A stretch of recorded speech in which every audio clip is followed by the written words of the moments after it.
Este é o dia que o Senhor fez para nós. Alegremo-nos e nele exultemos. Este é o dia que o Senhor fez para nós. Alegremo-nos e nele exultemos. Dai graças ao Senhor, porque Ele é bom. Eterna é a sua misericórdia. A casa de Israel agora o diga. Eterna é a sua misericórdia.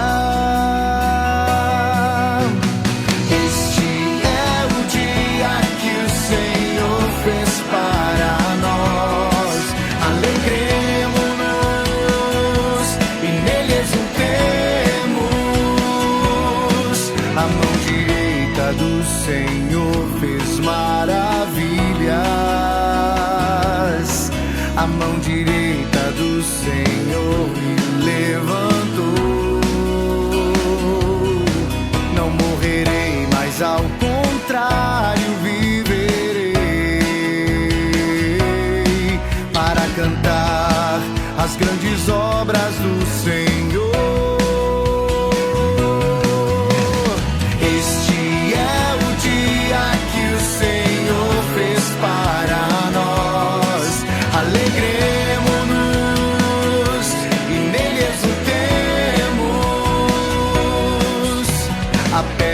Que os pedreiros rejeitaram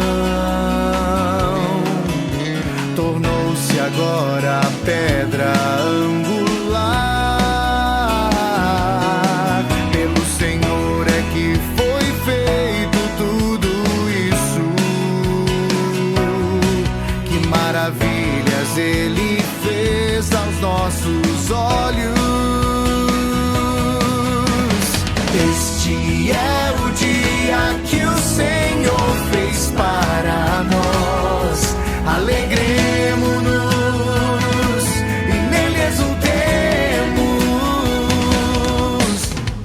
Este é o dia que o Senhor fez para nós. Alegremo-nos e nele exultemos. Este é o dia que o Senhor fez para nós. Alegremo-nos e nele exultemos.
esperança e para todos.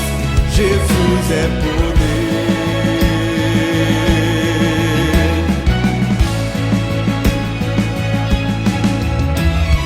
Lágrimas e aflições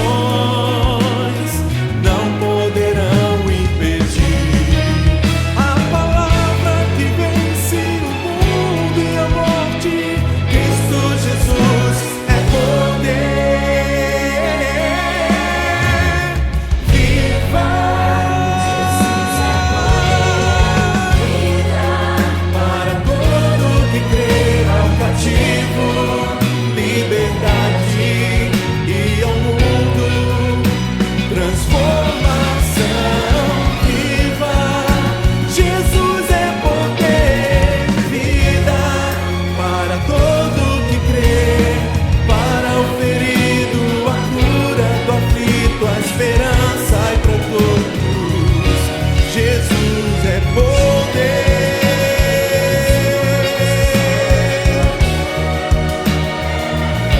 Jesus é poder.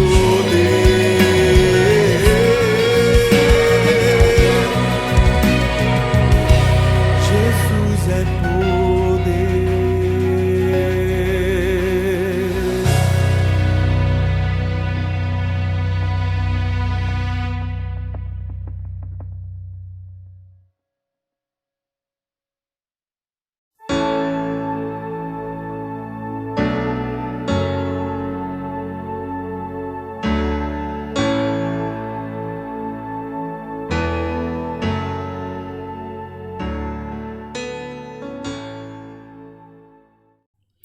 Olá, meus irmãos, a paz do Senhor, louvado seja o nome do Senhor, porque nós estamos aqui reunidos para mais uma escola bíblica dinâmica. Que o Senhor esteja nos abençoando, que tudo que for falado aqui seja para a honra e glória do Senhor e que sirva para crescimento espiritual da nossa igreja. Nós temos tratado sobre o discipulado e hoje nós chegamos à lição de número 10. E hoje nós vamos tratar sobre comunidade discipuladora. Mas antes, nós vamos orar, vamos falar com o nosso Deus para que Ele esteja à frente de todo esse nosso estudo, para que Ele abençoe a nossa igreja, os projetos da igreja também, a vida dos irmãos e as famílias. Vamos orar?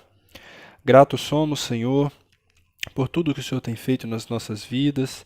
Nós temos visto, Senhor Deus, um momento tão difícil que a humanidade tem vivido, Senhor Deus, com essa pandemia, mas nós temos a plena certeza de que o Senhor está no trono, de que o Senhor governa todas as coisas e tem o poder e o domínio sobre todas as coisas. Apesar, Senhor meu Deus, de aos nossos olhos parecer que as coisas estão fugindo do controle, nós sabemos que tudo está sob o teu controle, tudo está nas tuas mãos e o Senhor tem o domínio e o poder sobre todas as coisas. Colocamos diante de ti a nossa igreja, nossas famílias, aqueles que estão enfermos, Senhor Deus, pedimos pela vida deles e pela saúde deles, para que eles possam ser fortalecidos pelas tuas mãos, para que eles sejam visitados pelos teus anjos, Senhor Deus, que os teus anjos estejam acampados ao redor deles, guardando, livrando de todo mal e que os médicos sejam orientados pelo Senhor para que esses nossos irmãos possam se recuperar, para que eles possam ter a saúde restabelecida e possam voltar ao convívio familiar e também da igreja. Abençoa, Senhor Deus, os projetos da igreja, abençoa, Senhor Deus, os ministérios da igreja, a família pastoral, Senhor Deus, cada família ali do Ministério de Louvor também, cada família envolvida em cada ministério.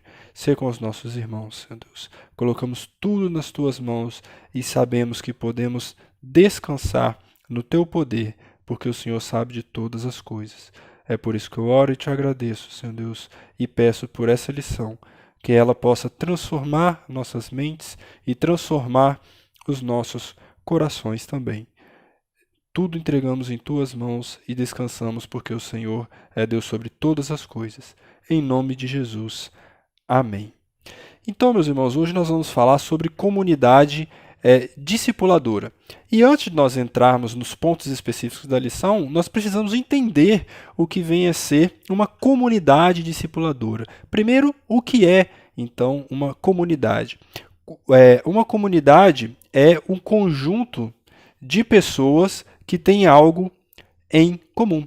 Então, pode ser o idioma, podem ser costumes, podem ser localizações geográficas, a visão do mundo, pode ser valores. Então, comunidade. Então, é um grupo de pessoas que tem algumas coisas em comum, ou pelo menos algo em comum. Nós somos uma comunidade porque nós temos em comum Cristo e o desejo de fazer a vontade dele e de viver para ele. Nós somos uma comunidade, um ajuntamento de pessoas que têm na vida os valores de Cristo, os valores cristãos.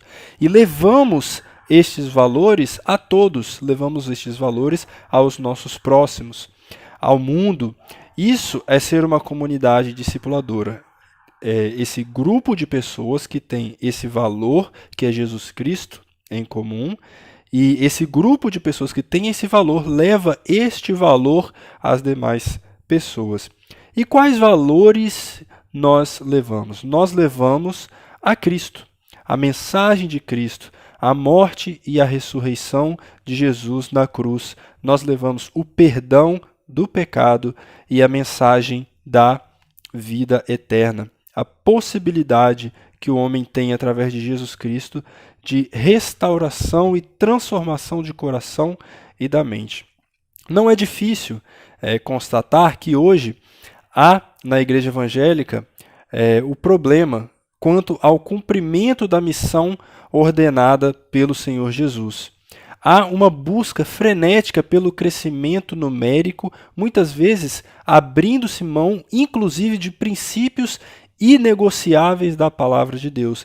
Infelizmente, nós temos observado isso nos nossos dias, né? Muitas vezes, pregadores, pastores, discipuladores, ou pessoas que se dizem discipuladoras, abrem mão da verdade do Evangelho, abrem mão da mensagem que foi entregue pelas mãos de Jesus Cristo para pregar satisfação pessoal, para pregar aquilo que as pessoas querem ouvir, e acabam negociando o que é inegociável, negociando a mensagem de Cristo para agradar as pessoas.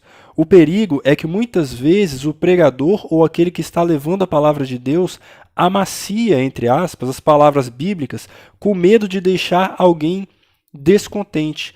Cometem heresias para agradar pessoas. De outro lado, as pessoas se negam a ouvir correções. Fecham seus ouvidos para as correções bíblicas. Não aceitam ser contrariadas pela palavra de Deus. A postura que o Evangelho exige de nós é que, ao ouvirmos a palavra de Deus, se formos contrariados ou identificarmos um erro nas nossas vidas, que façamos uma meditação, que oremos, que busquemos a Deus e mudemos as nossas atitudes, as nossas posturas para nos adequar à Bíblia, à palavra de Deus. Mas, ao contrário disso, há alguns que abandonam a igreja, abandonam a fé, abandonam a comunhão com os irmãos quando são contrariados, ou quando ouvem uma palavra que vai de encontro a um pensamento seu, a um comportamento seu, a uma ideia sua. O pensamento de hoje é o de que, se a igreja e a Bíblia não se adequam a mim e à minha vontade, eu saio e abandono tudo.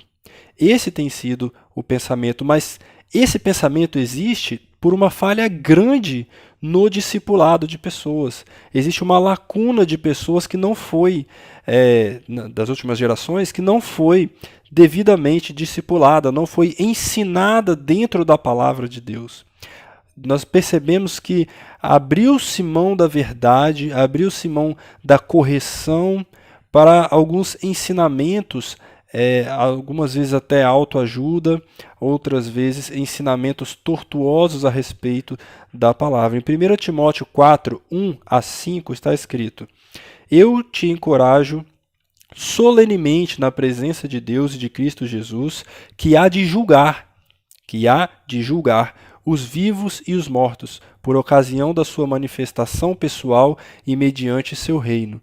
Prega a palavra, inste a tempo e fora de tempo, aconselha, repreende e encoraja com toda paciência e sã doutrina. E agora eu destaco: porquanto chegará o tempo em que não suportarão o santo ensino. Ao contrário, sentindo coceira nos ouvidos ou comichão nos ouvidos, reunirão mestres para si mesmos, de acordo com suas próprias vontades. Ou seja, abrindo mão do ensino da palavra de Deus, da correção de Deus, da repreensão divina, para agradar a si mesmo. Ou seja, se aqui me descontenta, se aqui me contradiz, eu vou procurar um lugar que seja favorável ao que eu penso. Para justificar o meu erro, eu saio daqui e procuro alguém que concorde com os meus erros, que aceite que eu permaneça no erro, de acordo com suas próprias vontades. Tais pessoas se recusarão a dar ouvidos à verdade, voltando-se para mitos, ou seja, voltando-se para mentiras. São pessoas que buscam abrir mão da verdade e se enganar para justificar seus próprios erros e levar a vida conforme a sua própria vontade, como se não existisse o Evangelho, negando o Evangelho. Mas o que nós sabemos e temos absoluta certeza é que existe uma verdade real e absoluta, que é a mensagem do Evangelho. E o texto continua: tu, no entanto, sê equilibrado em tudo, suporta os sofrimentos, faze a obra de um evangelista e cumpre o teu ministério. Mas sobre as pessoas que abandonam a fé, Paulo se manifestou em 1 João 2,19, que diz assim: eles saíram do nosso meio, mas na realidade não eram dos nossos, pois se fossem dos nossos, teriam permanecido conosco. O fato de terem nos abandonado, revela que nenhum deles era realmente dos nossos. Ou seja, o que Paulo nos ensina é que são pessoas que, na verdade, não conheceram a Cristo, não se converteram genuinamente, não tiveram o coração e a mente transformada, não tiveram um encontro, uma experiência pessoal e íntima com Jesus Cristo. Conheceram o Evangelho de ouvir falar, mas não de se permitir uma transformação pela palavra de Deus. Nunca conheceram o amor de Deus, nunca experimentaram uma real conversão. Porque quando o Espírito de Deus entra em nossos corações, nós somos orientados por Ele e cultivamos um coração quebrantado, um coração sensível à vontade de Deus, um coração que se curva diante dos ensinamentos bíblicos e não que resiste aos ensinamentos bíblicos, não que foge dos ensinamentos bíblicos, mas se coloca diante dos ensinamentos de Jesus Cristo e se curva, permitindo ser moldado pelas mãos do Criador. Nem sempre é fácil, mas o Espírito de Deus age na nossa consciência e nos leva a corrigir a nossa postura e não a negar o ensinamento bíblico. Nossa missão não é agradar pessoas, nossa missão não é agradar a nós mesmos, a nossa vontade ou o nosso ego. Nossa missão é agradar a Deus e fazer a sua vontade somente, ainda que isto nos custe deixar nossos desejos e vontades e nosso ego de lado para fazer aquilo que Deus quer de nós. O Evangelho não é, como se diz por aí, pop. Pelo contrário, o Evangelho causa repulsa naqueles que não creem na palavra, causa resistência e até luta contra a palavra de Deus. Nós vemos aí países que são extremamente fechados fechados para o Evangelho, porque sabem que o Evangelho é transformador, revolucionário, transforma vidas, transforma mentes, corações, é capaz de transformar uma nação inteira.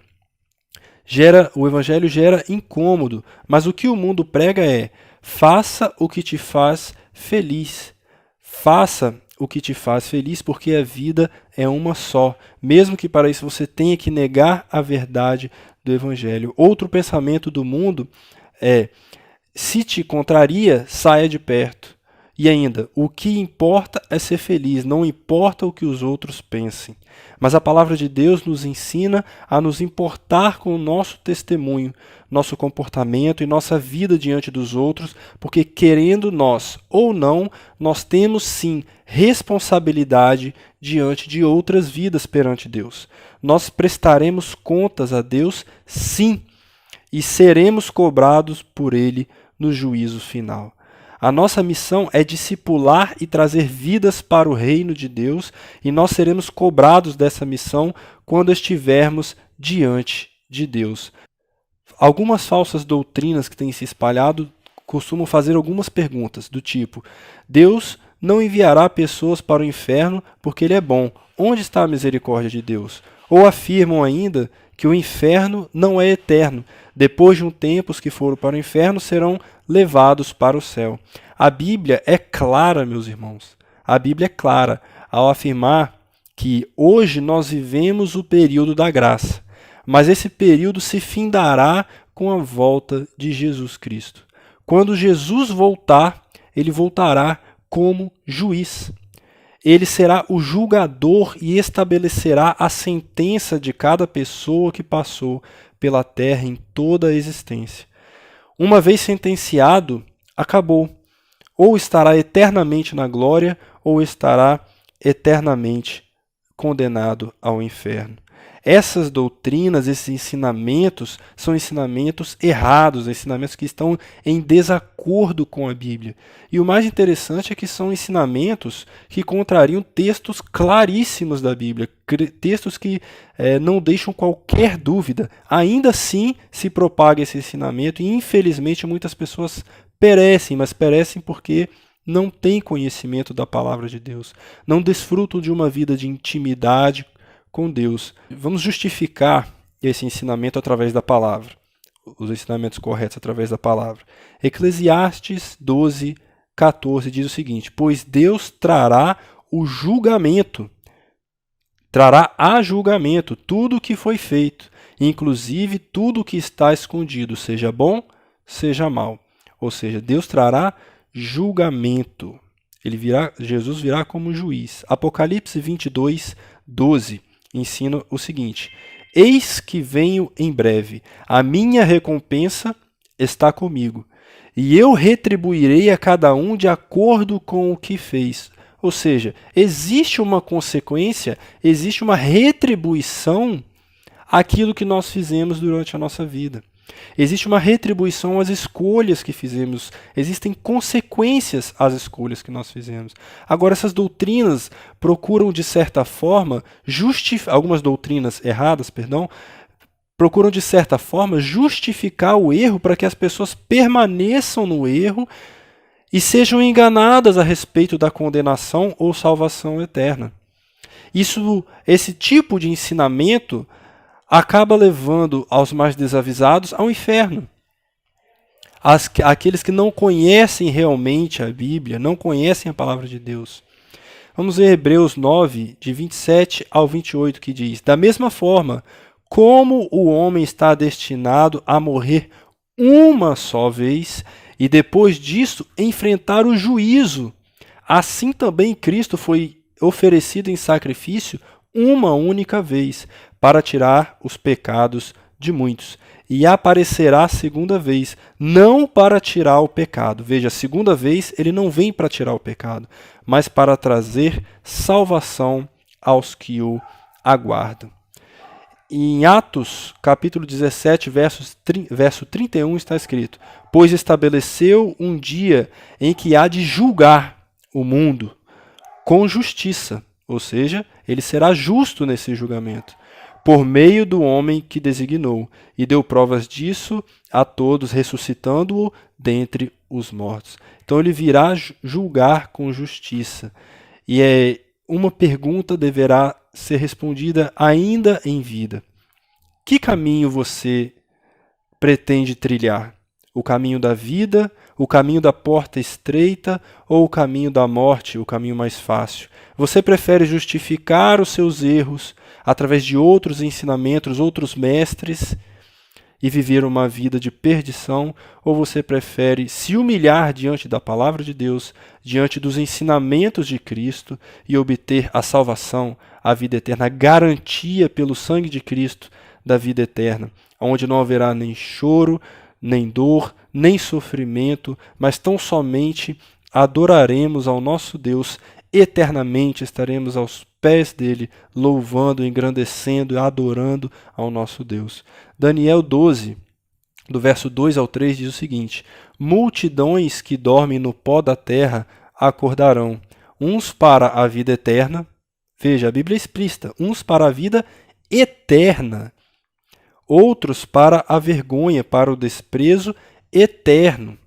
Ou seja, a condenação é eterna, a vida com Cristo é eterna, a salvação também é eterna.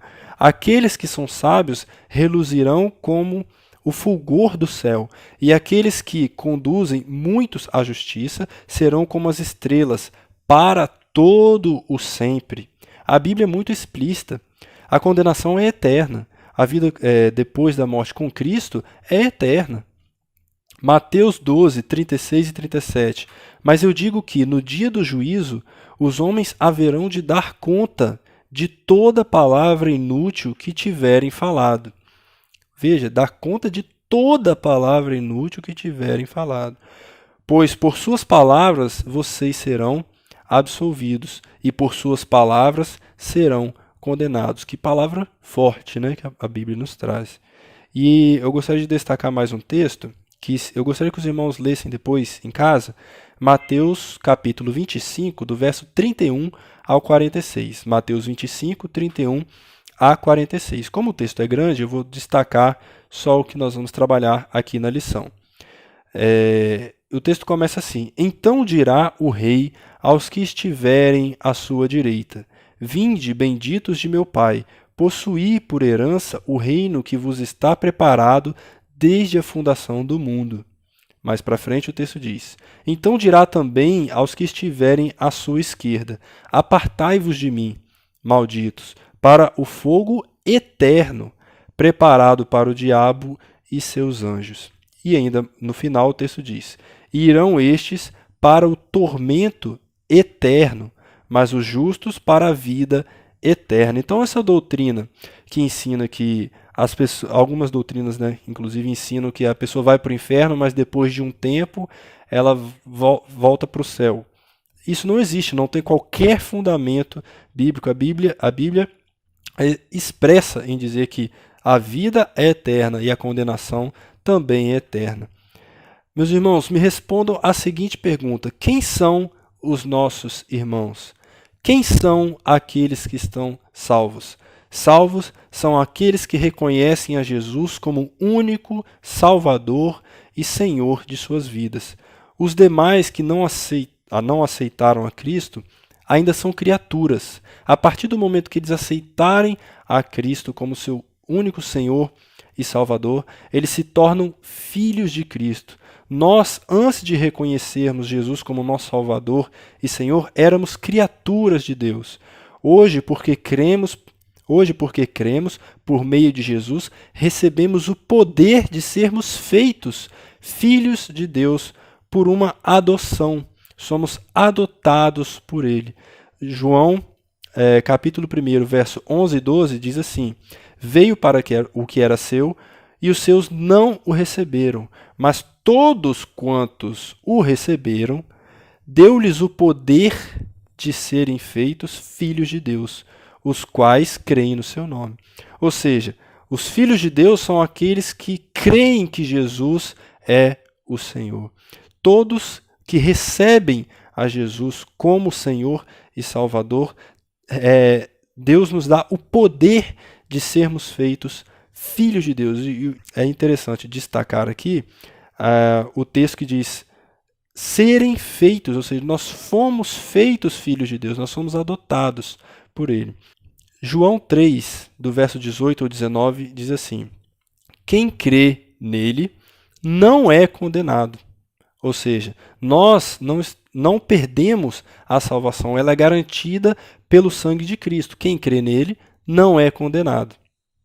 Mas quem não crê já está condenado, porquanto não crê no nome do unigênito Filho de Deus.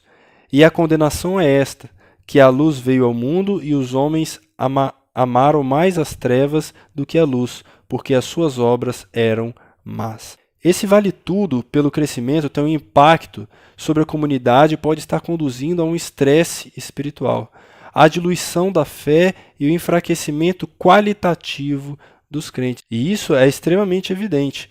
Hoje nós podemos dizer tranquilamente que a maioria dos crentes não conhece a Bíblia. A maioria não lê a Bíblia, não desfruta de um momento com Cristo no seu dia a dia. Isto porque tem se substituído a verdade honesta, pura e simples do Evangelho pela vontade do homem, para agradar aos homens. Muitos pregadores têm se rendido e se simpatizado com o mundo. Estão tentando moldar as pregações e a Bíblia ao mundo, e não o contrário. Só Deus para ter misericórdia. A igreja evangélica brasileira está sofrendo porque não acata o discipulado como estilo de vida do cristão. Nós estamos sofrendo as consequências de não levar o discipulado a sério. A igreja cristã está sofrendo porque não leva Deus a sério. A igreja cristã sofre porque não conhece o seu Deus e as suas doutrinas. Sofre e perece porque não tem conhecimento nenhum, muitas vezes. A igreja cristã sofre porque vive longe de Cristo. Sofre porque prefere se amoldar ao mundo e agradar pessoas ao invés de agradar a Cristo. Sofre porque não serve ao seu Deus. Sofre porque é morna e leva uma vida de hipocrisia. Fala uma coisa, canta uma coisa, ouve uma coisa, mas no seu coração pratica tudo ao contrário. Por dentro é um sepulcro cheio de podridão e morte. Qual é o seu cheiro? Você tem tido um cheiro suave diante de Deus? Ou você tem tido um cheiro de putrefação, de decomposição e de morte? Muitos crentes acham que Deus é brincadeira, não tem temor, não tem reverência. Aliás, reverência é uma palavra que já não se ouve nas igrejas. Não tem respeito pela majestade e poder do nosso Deus.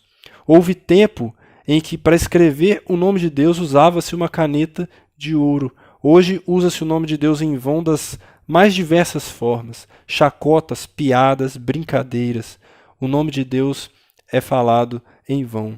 É muito riso e pouco choro. É muita festa e pouco quebrantamento. A nossa cerviz tem sido muito dura e tem se tornado cada vez mais rígida. Nós não somos consumidos por causa da misericórdia do Senhor. E se nós formos parar para meditar na misericórdia do Senhor, nós perceberemos que nós nunca vamos entender, porque a misericórdia de Deus é grande demais, meus irmãos. Porque imagine nós que vivemos 70, 80, 90 anos, nos revoltamos com o mundo que está à nossa volta, nos revoltamos com tanta maldade que nós observamos durante a nossa vida. Imagine Deus observando a maldade do homem desde o início dos tempos até o fim dos tempos. Então, só Deus para ter tanta misericórdia das nossas vidas. Lamentações de Jeremias, capítulo 3, do verso 22 e 23 diz: As misericórdias do Senhor são a causa de não sermos consumidos, porque as suas misericórdias não têm fim. Novas são cada manhã, grande é a tua fidelidade. Nem sempre os crentes são devidamente discipulados. Consequentemente, não são desafiados a fazer discípulos. Em muitos casos, eles são simplesmente condicionados a alimentar o sistema eclesiástico em que estão inseridos, sendo convencidos de que a sua dedicação à igreja lhes garantirá vantagens pessoais, felicidades e a aprovação do Senhor. Muitas vezes queremos ir à igreja, ouvir uma palavra que nos faça voltar para casa com os corações leves, calmos e tranquilos. Mas nós também precisamos ouvir palavras que nos façam sair da igreja quebrantados, incomodados com nossa situação e com a situação do mundo. Precisamos sair da igreja com a mão na cabeça, chacoalhados, incomodados, preocupados com o sentimento de urgência da necessidade de transformação, urgência na regeneração do homem, urgência na aproximação de Deus.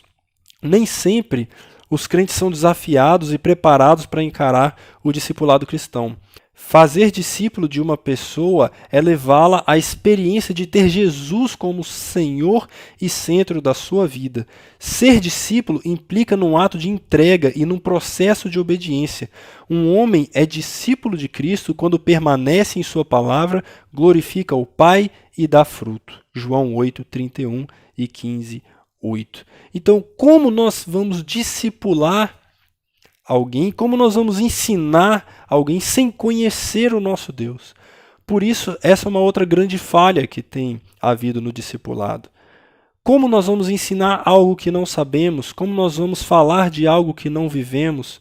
Como nós vamos ensinar alguém a moldar o seu caráter, o seu pensamento, o seu coração, se nós mesmos não estivermos moldados? Então, o discipulado, por isso que nós vimos nas lições que um dos primeiros requisitos daquele que vai discipular é ser um convertido, é permitir ser moldado por Cristo, é obedecer à palavra de Deus. Sem obedecer a Deus, como nós vamos levar outras pessoas a Cristo?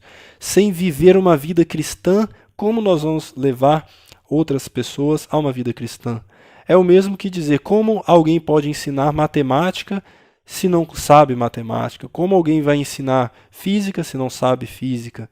Não faz sentido, é uma coisa até ilógica. A igreja do primeiro século era uma comunidade discipuladora. Lá esse princípio era uma prioridade. O ensino estava presente e o crescimento se consolidava a cada dia. O trabalho realizado por Paulo e seus companheiros em suas viagens missionárias consistia em proclamar toda a verdade de Deus e educar os crentes no caminho do discipulado. Atos 20, 27. O exemplo apresentado no texto básico do estudo de hoje, envolvendo os missionários Áquila e Priscila, confirma isso. O tratamento dispensado por esse casal a Apolo é inspirador e exemplifica bem o que significa ser uma comunidade discipuladora.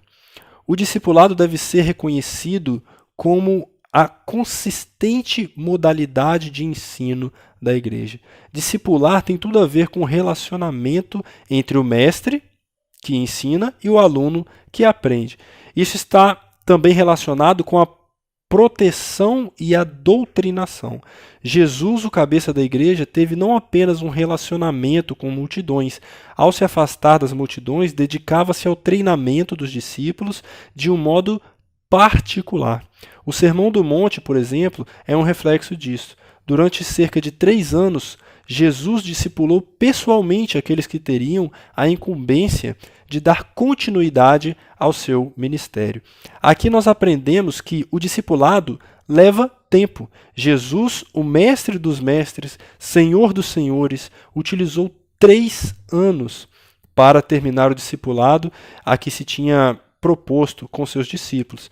Nós precisamos, portanto, investir tempo no discipulado, investir tempo em pessoas. Nós precisamos tratar pessoas, cuidar de pessoas, orientar pessoas, ensinar o evangelho a pessoas. Por isso aquele desafio que foi lançado, para que os irmãos estejam orando por aquelas pessoas que já foram selecionadas pelos irmãos e para que os irmãos iniciem um discipulado, um treinamento com essas pessoas. Neste tempo de preparação, Jesus mostrou aos seus discípulos que o ensino cristão é apresentado por palavras, mas acima de tudo por atitudes. E eu volto a fazer a pergunta: o que o mundo tem visto em você? E quando eu digo mundo, eu quero dizer o que os seus familiares têm visto em você, o que seus colegas de trabalho têm visto em você, no seu linguajar, nas suas atitudes, na sua postura. o que os seus vizinhos têm visto em você, seus amigos. O que mais impacta a vida daquele que está sendo discipulado é o exemplo de vida do discipulador. Nós discipulamos com a nossa vida. O ensino bíblico é exatamente este. Lucas 6,40 diz: o discípulo não está acima do seu mestre. Todo aquele, porém, que for bem instruído, será como o seu mestre.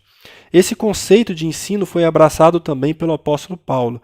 Aos Colossenses ele escreveu, em Colossenses 1,28, anunciamos, advertindo a todo homem e ensinando a todo homem em toda a sabedoria, a fim de que apresentemos todo homem perfeito em Cristo. O discipulado cristão é o processo de forjar homens e mulheres conforme o modelo de Cristo. Áquila e Priscila também devem ser tomados como um exemplo precioso de dedicação ao discipulado na igreja. Embora fosse um casal muito envolvido com a evangelização, dedicaram tempo a Apolo, a fim de lapidá-lo e fazer dele um pregador ainda muito mais aperfeiçoado do que era antes de se conhecerem. Priscila e Áquila tomaram-no consigo e com mais exatidão lhe expuseram o caminho de Deus. E qual foi o resultado deste investimento? Apolo, com grande poder, convencia publicamente os judeus, provando por meio das Escrituras que o Cristo é Jesus. O discipulado consistente sempre produz resultados semelhantes a este. O discipulado deve ser abraçado pela igreja como algo essencial e prioritário. O discipulado não é um programa, não é mais um método para ser aplicado na vida da igreja em meio a tantos outros. Na verdade, o discipulado é um modo de vida. A igreja deve tomar consciência de que ela é, por natureza, uma comunidade discipuladora. Jesus é o mestre por excelência e cada um de nós é seu discípulo, convocado a fazer novos discípulos. Somos seguidores de Jesus. Ele mudou a nossa vida, deu sentido a ela e nos impulsionou a levar a mensagem a outras pessoas. Agora há um vínculo muito estreito entre nós e o nosso mestre, Jesus. É um relacionamento de aluno e professor em que a cada dia o aluno quer se tornar mais e mais parecido com o seu mestre. O discipulado é algo essencial à vitalidade da igreja. Por isso, deve ser tratado sempre como prioridade. O discipulado envolve a reformulação da vida do cristão em direção à obediência. E, meus irmãos, tudo que Deus pede de nós é obediência. É que nós observemos os seus preceitos, é que nós façamos a sua vontade. E Deus entregou seu próprio Filho na cruz para morrer pelos nossos pecados, e tudo que Ele pede de nós é obediência, a fim de que possamos nos tornar como Jesus. A missão da igreja não é simplesmente conseguir conversões, mas completar o processo da vida cristã fazendo discípulos. O discipulado deve ser utilizado como uma eficaz estratégia na plantação de novas igrejas. O princípio fundamental utilizado no Novo Testamento para a criação de novas igrejas era o discipulado. Existe algo que é chamado de ciclo paulino para identificar a plantação de igrejas como princípio inarredável na Escritura. Uma das partes desse ciclo é o denominado discípulos confirmados, focalizando que o discipulado é parte integrante e essencial para a plantação de novas comunidades. Isso é o que podemos ver em Atos 14, 21 a 23. Nesse texto, o evangelista Lucas narra que Paulo e Barnabé, tendo feito muitos discípulos, retornaram à região de Listra para confirmá-los e fortalecê-los. O plantio de igrejas bem estruturadas está estreitamente ligado ao discipulado consistente. A visão de Paulo é o cuidado em fazer discípulos, treiná-los e equipá-los para que possam contribuir com a expansão do reino de Deus. Esse cuidado passa pelo aconselhamento, pela alimentação e pela proteção. Realmente, o discipulado é um caminho para a plantação de igrejas, pois os verdadeiros discípulos estarão resplandecendo como luzeiros no mundo. Isso quer dizer que através do estilo de vida do discípulo, novas pessoas serão alcançadas para Jesus através de crescimento espiritual e numérico, e novas igrejas serão organizadas. É preciso afirmar ainda que todos os membros da igreja são responsabilizados pelo crescimento e plantio de novas igrejas. Isso não é tarefa só de pastores, missionários, evangelistas e etc., mas de cada membro da igreja. Isso é evidente, porque o ide e pregar o evangelho é uma missão dada a cada um de nós, e nós temos o dever e a responsabilidade de cumprir essa missão. Quando todos compreendem isso e assumem a sua responsabilidade pessoal diante de Cristo, a igreja plantará inúmeras outras igrejas rapidamente. Lembremos-nos de que os primeiros cristãos atingiram boa parte do mundo pagão com o evangelho, mesmo sem dispor de recursos de comunicação e outros mais que temos hoje. O segredo era a visão de que todos os crentes deviam se tornar bons discípulos para que, por sua vez, também pudessem fazer outros discípulos. Em pouco mais de 10 anos, Paulo estabeleceu a igreja em 4 províncias do Império: Galácia, Macedônia, Acaia e Ásia. Dali, o apóstolo partiu para o Ocidente a fim de plantar novas igrejas. Essas igrejas sobreviviam, fortaleciam-se e se expandiam porque eram comunidades discipuladoras. Meus irmãos, a questão do discipulado é fundamental na vida cristã. Nós temos visto isso nas lições que temos estudado e nós temos percebido que ela é uma questão que nós poderíamos dizer vital para a expansão do Evangelho, porque esse foi o modelo estabelecido por Jesus e deixado por ele como exemplo para nós. Ou seja, esse é o melhor modelo, é o modelo mais eficaz. Mas o que falta? Falta nós falarmos. Falta nós anunciarmos o Evangelho. Falta nós termos consciência da nossa responsabilidade e consciência de que nós prestaremos conta diante de Deus, se nós cumprimos ou não a missão deixada por Ele. E aí, quando nós chegarmos diante de Deus no juízo final, e Ele olhar para nós, e Ele olhar para a sua vida, quais frutos Ele vai observar em você? O que Ele vai ver em você? Você chegará diante dele aprovado? Você estará diante dele tendo cumprido a missão? Ou você terá vivido uma vida para si mesmo, buscando seus próprios interesses? Nós precisamos muito meditar nisso e precisamos imediatamente anunciar o Evangelho, discipular, fortalecer a ideia do discipulado na nossa igreja, nas nossas vidas, nas nossas famílias, para que dessa forma nós possamos crescer não só em número, mas em qualidade. Nós possamos crescer com pessoas que conhecem realmente o Evangelho, vivem realmente o Evangelho. Nós sabemos que o Evangelho é poder e ele transforma vidas. Certamente o Evangelho transforma vidas. E o Evangelho é poder e muito poder. O Evangelho é transformação. E nós temos isso à nossa disposição. Nós temos esse poder à nossa disposição. A Bíblia está nas nossas mãos. Nós podemos lê-la no momento que quisermos, podemos louvar a Deus no momento que quisermos, podemos orar em voz alta se quisermos, temos liberdade.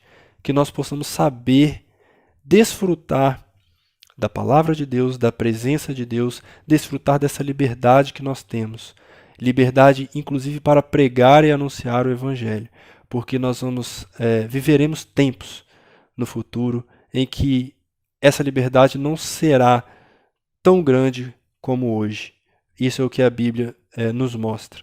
Que nós possamos, então, pregar, anunciar, discipular pessoas e viver uma vida de acordo com a vontade de Deus.